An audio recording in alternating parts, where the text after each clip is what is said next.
Evening, Spurs fans. How are we going today? Well, this is a preview, I guess, of the previous game and the next game. Well, Fulham, eh? Oh, 2-0, 5 minutes. Oh, no. Look, yes, it was ordinary. Let's not beat around the bush. It was ordinary. It's been funny. I've been watching a couple of the other channels as well, and even Johnny, my mate, he was getting a bit down on Frank. But Johnny, I think to turn it into a positive, we've got to say that this is the lowest that we can be. Like, yeah, we were crap against Chelsea. Yeah, we were crap against Arsenal. But when you're crap against Fulham, that's got to be the bottom of the thing. I think we've peaked, we've troughed out. We've gone to the trough and I'm thinking, yeah, right, this is it. It's upwards from here. Starting with Newcastle on, I think it's Wednesday morning our time. Again, one of those 6 o'clock starts, which is shit for me, but that is it. I banged on a couple of times in the previous videos how we need to have a statement win, we need to do this. Maybe, to put a positive spin on it, we needed to have a statement loss. That was our statement loss. Onwards and upwards from here. Let's hope so, eh? I was disappointed with... the starting lineup was all right, but I think Zavi should have been in there somewhere. I would have thought maybe it would have been a temptation like he did with the other things. I know Danso would have been upset, but maybe to put Polino back in the back four and have your four midfield, Kudus, Bergvall, Gray and Sarr. Oh, that'd be good, Or Zavi on the left rather than Sarr. At home, just play that. Have Polino replace Romero at the back in the back four, and there you go. But that didn't happen. But a lot of people banging on about the spectators booing and all that. Yeah, I can understand it, but I look at it another way too. You can sit there and you can boo Vicario and all that. Okay, so you provide a service or a product, whatever position you hold in your workplace. Could you imagine,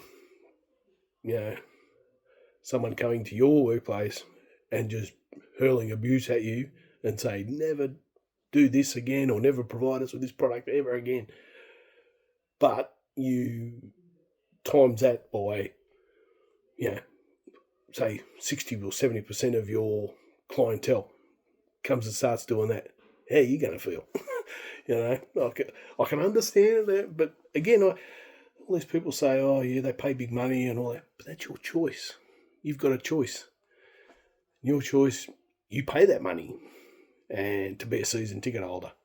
Well, I've got a choice. I could be a season ticket holder, but I choose not to because I know that I probably won't make all the games and all that sort of stuff. If you're going to go to all those games, support the team. I understand, but if people say, oh yeah, we've got a right to cheer and boo and all that sort of stuff. Yeah, you have, but it was your choice. No one twisted your arm and say, go get that season ticket for Tottenham. If you're saying, oh, I've spent 2,000, well, just go on the day. So you can get your tickets on the day. Apparently there's plenty of tickets getting shown around. So, I find that sometimes a bit hard to take. Okay, you pay a lot of money, but it was your choice to pay that money. Okay, well, that's the negative side of it. As I say, I'm trying to turn a negative into a positive by saying this is the statement loss we had to have. Go up to Newcastle. I don't care that we're away. We play on the front foot. Come on, Thomas. I think he's got to start thinking now, okay, we just go all out, just fair income. It's just, I think it's paralysis by analysis with these players. I think, he's got his little squidgy board there, his widgy board with his things, and it's just not working. It's not getting into the players, obviously their mind or something. I don't know.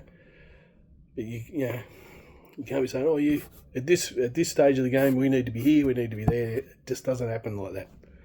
Football is organic. It happens as it goes. Like, the more you sit down and try and say, well, when the ball is in this position, you need to be here. It, I don't know. Just I think just goes a bit. How should you say it? It takes away the creativity. Like I'm sure the stuff that the better goals that you see come from, like playing. We play out from the back. We're getting pressured. Boom, boom, boom. It's it's not. Well, we've got the ball here. You need to be here. You need to be there. It's all done at speed and nearly like off the cuff. Whereas I think our attacking setup seems to be too structured. It's too structured, and I think with the players that we've got in our team, I don't think they do structure. We saw, well, again I go on, and we had the 22 losses, and we got opened up all the time.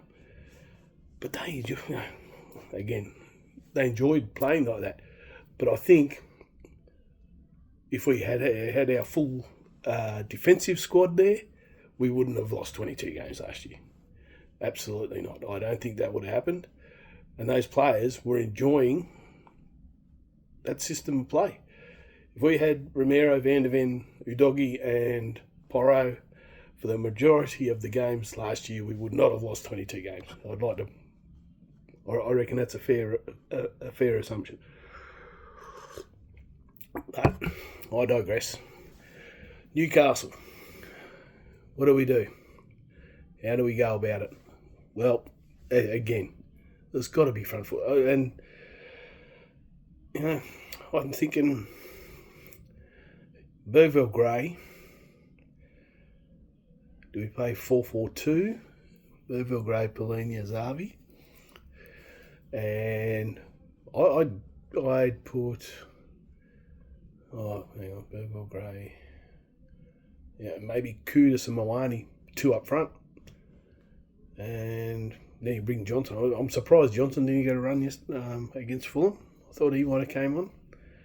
In the last 15, 20 minutes. It's just a bit of an odd situation there too. Like, leading goal scorer last year and not getting a chance. But I just have Kudus and Moani up front as a 4-4-2, and just bang, let's go. Just bloody front foot, fast, attacking football. We can only hope. And you just you wonder about the motivation in the squad now. Like, we've got to a stage where it's probably 16th in the Champions League, 12th in the Premier League. It's getting a bit of a ho-hum type season. At least last year, with the Europa League, they had something to hang on to and something to play for. The league was gone as we, by January or whatever it was, or February. So that was gone, and we were out of the cups. So we had something to hang on to. I know we've got the FA Cup, but once you lose a couple more, and then you think, well, what are we doing? So I'm hoping, touch wood, that this loss to Fulham was our bottom of the trough, and now it's going to be onwards and upwards from here. That might have been, as I say, statement loss we had to have, and go up to Newcastle and have a statement win. How good would that be?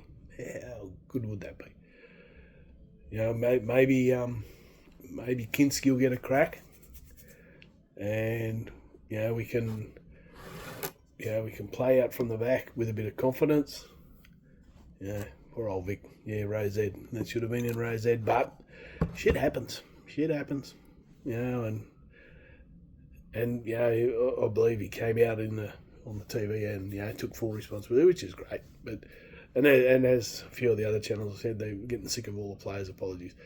Yeah, and that's probably true in a way too. You get sick of hearing, "Oh, I'm sorry about this. Oh, this was no good," and this was, "Oh, we apologise. We will do better."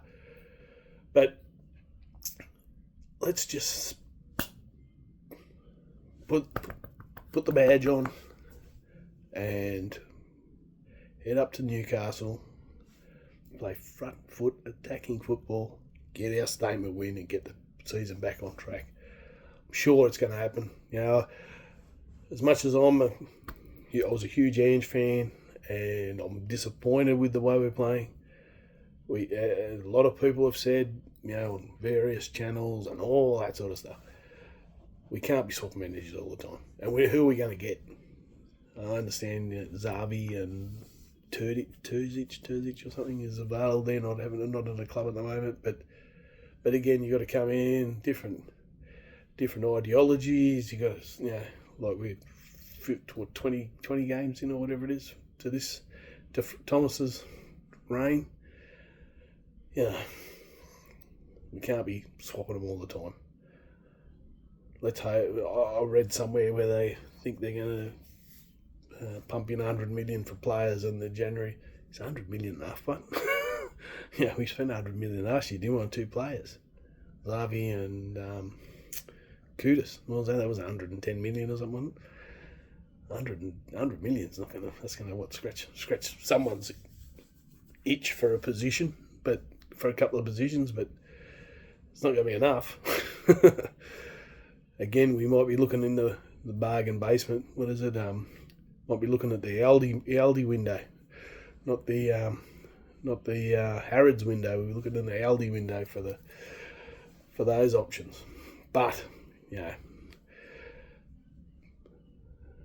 we don't want to talk about transfer windows. Oh, Jesus, that's okay. All right, so it's onwards and upwards to Newcastle. As I say, it's going to be upwards this time. The trajectory is going to go up this time. That was our statement loss. Onwards and upwards for the rest of the season. And we got this. Okay. Come on, you Spurs. Let's go.